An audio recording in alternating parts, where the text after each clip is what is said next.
দর্শক, টানা বৃষ্টি, পাহাড়ধস ও জলাবদ্ধতার আরও খবর জানাতে চট্টগ্রাম থেকে সরাসরি যুক্ত হবেন সহকর্মী সাইফুল মাহমুদ।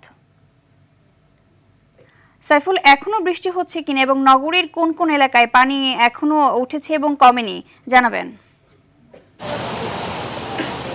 জি, ইবা আসলে যেমনটি বলেছেন, টানা পঞ্চম দিনের মতো কিন্তু চট্টগ্রামে বৃষ্টি হচ্ছে। কোথাও কোথাও কিন্তু আসলে নগরীর নিম্নাঞ্চল যেগুলো আছে সেগুলো কিন্তু আসলে পানিতে তলিয়ে গেছে। আমি কিন্তু এই মুহূর্তে দাঁড়িয়ে আছি চট্টগ্রামের সবথেকে গুরুত্বপূর্ণ বাণিজ্যিক এলাকা আগ্রাবাদে। এখানে কিন্তু সকাল থেকে কোমর সমান পানি ছিল।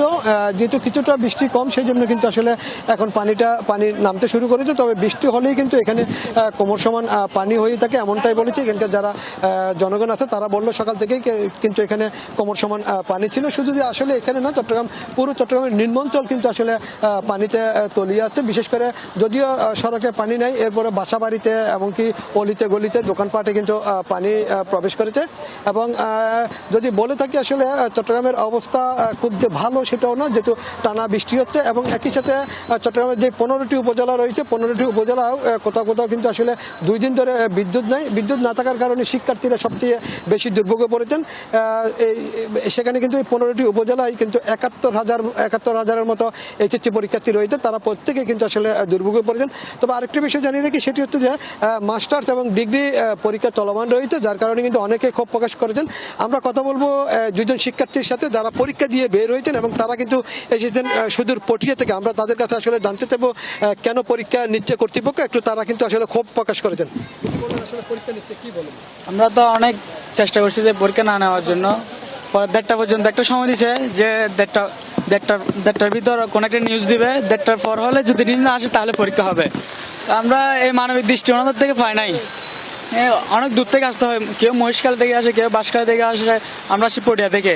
এই পানি জমজমাট পানি আছে, বৃষ্টি আছে, যানজট আছে, এর ভিতরে এরকম অমানবিক, এটা আমরা মেনে নিতে পারছি না আর কি। আজকে মাস্টার্সের পিলি পরীক্ষা হয়েছে সব ডিপার্টমেন্টে, মানে সব ন্যাশনাল ইউনিভার্সিটি ব্যতীত সব ডিপার্টমেন্টে পরীক্ষা বাতিল করছে, কিন্তু ন্যাশনাল ইউনিভার্সিটির টনক নড়ে নাই। আমরা এখানে আমি কম কষ্ট করছি। আমি কর্ণপুরি থেকে আসি, আমার বন্ধুরা অনেক আসছে, রাঙ্গামাটি, বান্দরবন, কাকড়াছড়ি, তারপরে বাঁশখালী। এখানে নাকি 3 দিন বিদ্যুৎ ছিল না। অনেক কষ্ট করে ওরা পরীক্ষা দিচ্ছে।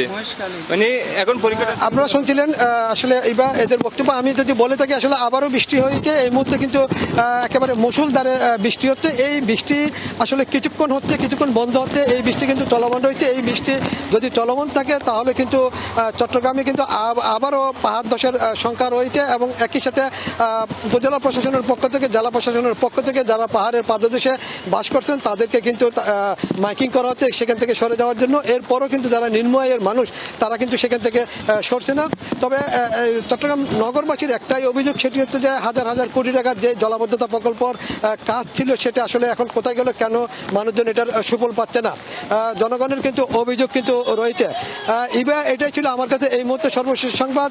মুষলধারে বৃষ্টি হচ্ছে, মনে হচ্ছে এই বৃষ্টি হয়তো আরো কয়েকদিন অব্যাহত থাকতে পারে। এটাই ছিল আমার কাছে এই মুহূর্তে সর্বশেষ সংবাদ জলাবদ্ধতা নিয়ে। ধন্যবাদ আপনাকে।